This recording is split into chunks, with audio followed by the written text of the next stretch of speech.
Hello friends, good morning. आज हम हिंदी कक्षा 10 के आप लोग को कुछ सिखा कर ही जाएंगे। आए इस क्लास में हिंदी का आज 20 नंबर आपका पक्का कर जाएंगे। आपको पेपर जाने से पहले कुछ जानकारी लेना होगा। आपका पेपर आएगा 3 घंटा 15 मिनट, जिसमें आपको 15 मिनट खाली पेपर पढ़ने के लिए मिलेगा। 3 घंटा आपको पेपर करना होगा। सभी प्रश्न अनिवार्य होंगे। यह प्रश्न दो खंड अ तथा खंड ब में विभक्त होंगे। खंड अ तथा खंड ब में विभक्त होंगे, यानी दो खंड कर आएंगे पेपर। खंड अ में 20 अंक 20 में बहुविकल्पी प्रश्न और मैं पत्रक पर करना होगा। हाँ, खंड अ में बहुविकल्पी प्रश्न 20 नंबर का आएगा आपका, जो आपको फिल करना होगा। नीला तो बॉल पॉइंट से कलम से करिएगा। नीला बॉल पॉइंट पेन कि नहीं, काला पेन जेल पेन लेकर जाएंगे। ये सब पेन नहीं लेकर जाना होगा, जेल पेन भी नहीं लेकर जाना होगा। खंड अ तथा प्रश्न निर्देश प्रकट केवल उत्तर पर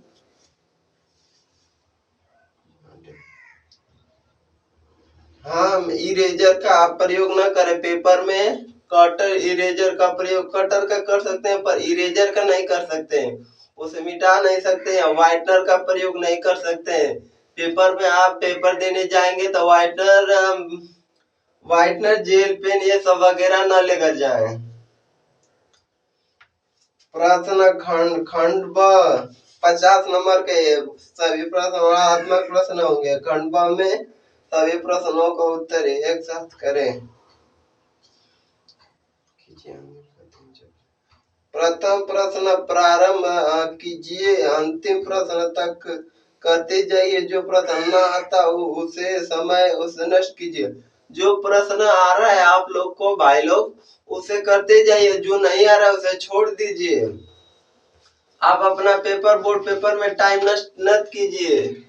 आपका 3 घंटे में ही आपका 10 साल का मेहनत देखा जाएगा 10th वालों का।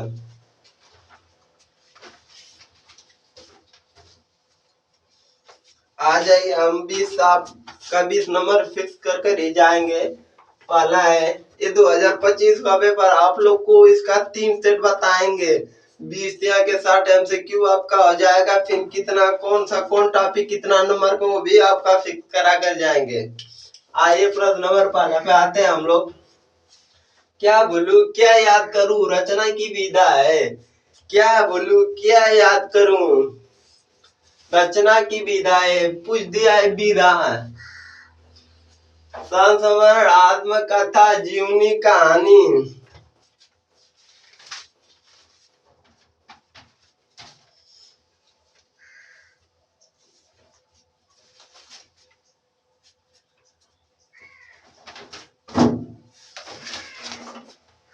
पूछा है क्या बोलो क्या याद करूं, रचना की विधा है। इसका संस्मरण भी नहीं सही होगा। आत्मकथा जीवनी कहानी आंसर सही है। विधा पूछा है तो आत्मकथा होगा। प्रश्न नंबर 2 पे आइए। लिखी कागज कोरे रचना के लेखक। लिखी कागज कोरे रचना के लेखक हैं शांति प्रिय द्विवेदी, कन्हैयालाल मिश्र, प्रभाकर माचवे आज्ञे जी। प्रश्न दूसरा है, आज्ञे जी है। प्रश्न नंबर 3 पे है। रामचंद्र शुक्ल की रचना है। रामचंद्र शुक्ल की रचना है। रामचंद्र शुक्ल की रचना है त्रिवेणी समाज और साहित्य, प्रलय के पंख पर। डी कालिदास की निरंकुशता। आंसर आपका सही होगा। रामचंद्र का आपका त्रिवेणी मालूम ही होगा। नहीं मालूम हो तो आप जान लीजिए। प्रश्न नंबर 14 शुक्लोत्तर युग के लेखक रामकृष्ण दास, योगी हरि, जयशंकर प्रसाद, डॉक्टर हजारी प्रसाद द्विवेदी। आंसर आपका इसका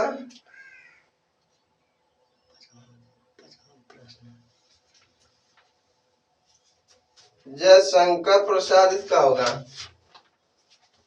जयशंकर प्रसाद। आइए फ्रेंड्स नेक्स्ट क्वेश्चन पे। आइए नेक्स्ट क्वेश्चन हमारा है, हिंदी साहित्य का प्रथम मौलिक उपन्यास माना जाता है, हिंदी साहित्य का प्रथम मौलिक उपन्यास माना जाता है। चित्रलेखा, हृदय की परंख, परीक्षा गुरु, अंतिम आकांक्षा।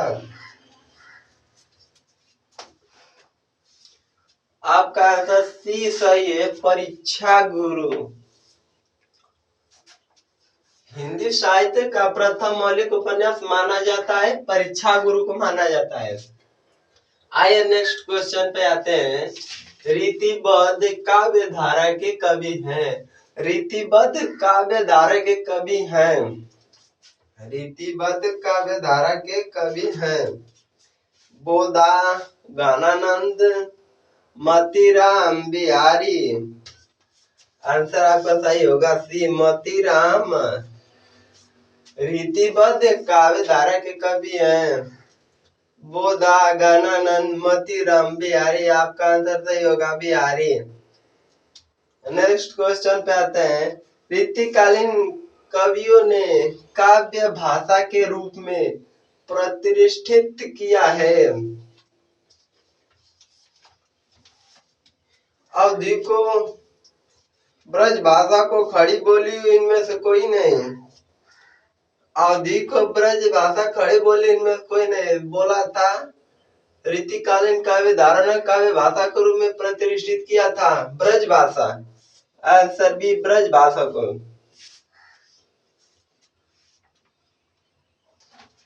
हेलो फ्रेंड्स, नेक्स्ट क्वेश्चन पे हम लोग आते हैं।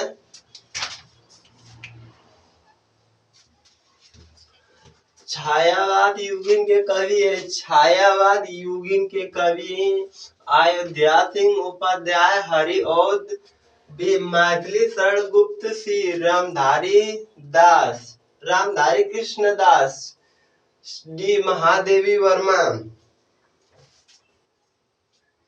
महादेवी वर्मा आपका आंसर सही होगा। आते हैं नेक्स्ट क्वेश्चन पे।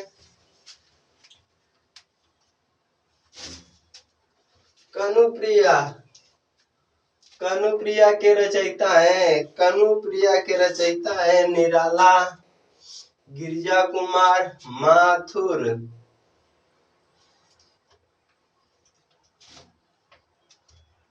इसका आंसर सही होगा डी, धर्मवीर भारती। सॉरी, ए नहीं लिखे हैं, डी है।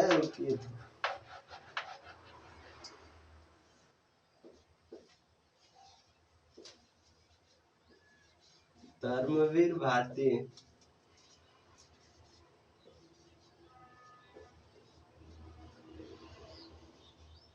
आंसर सही होगा धर्मवीर भारती।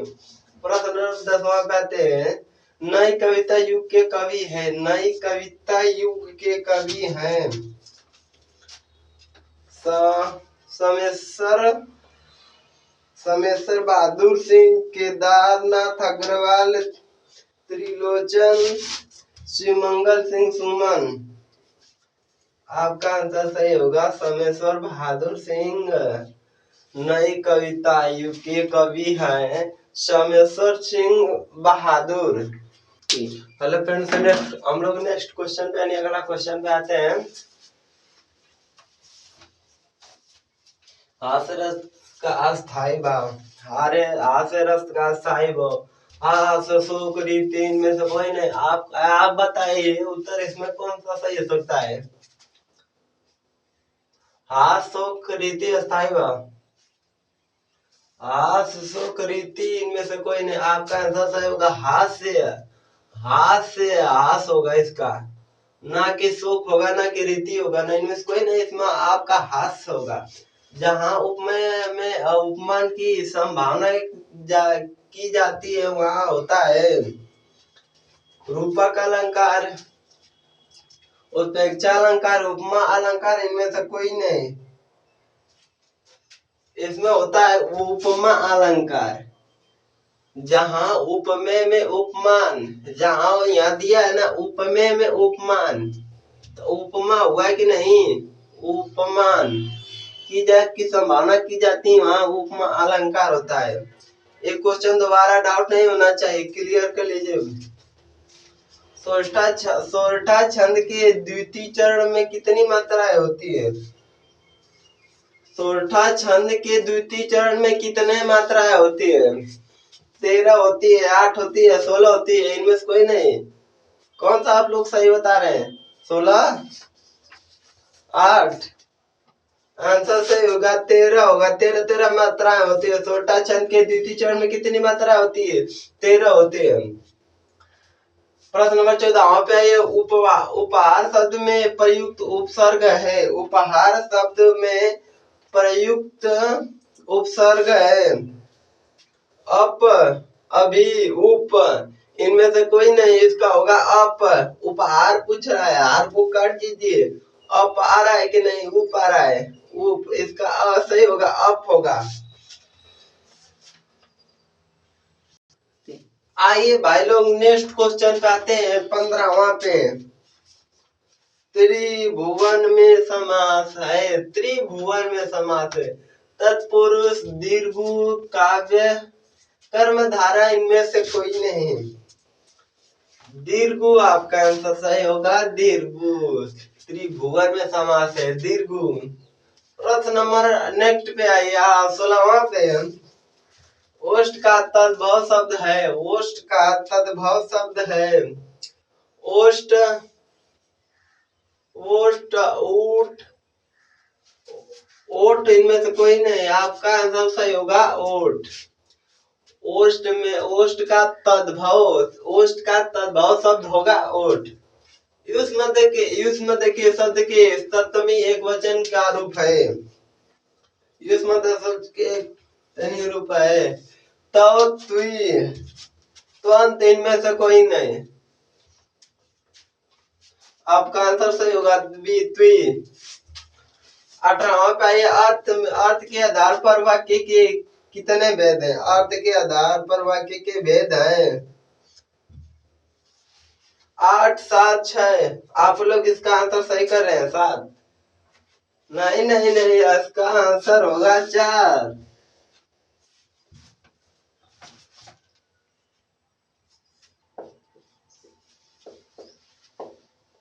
प्रश्न नंबर 20वां भी अविकारी शब्द जिनमें लिंग और वचन के अधिकार नहीं होता। रुकिए, ये संज्ञा बी, सर्वनाम पद,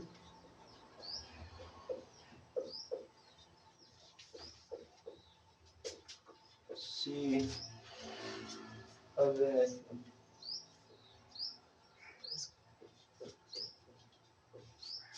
डी, इनमें से कोई नहीं।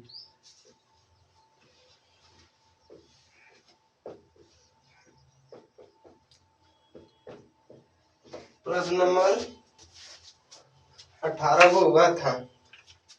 आइए हम लोग 19वां पे आते हैं।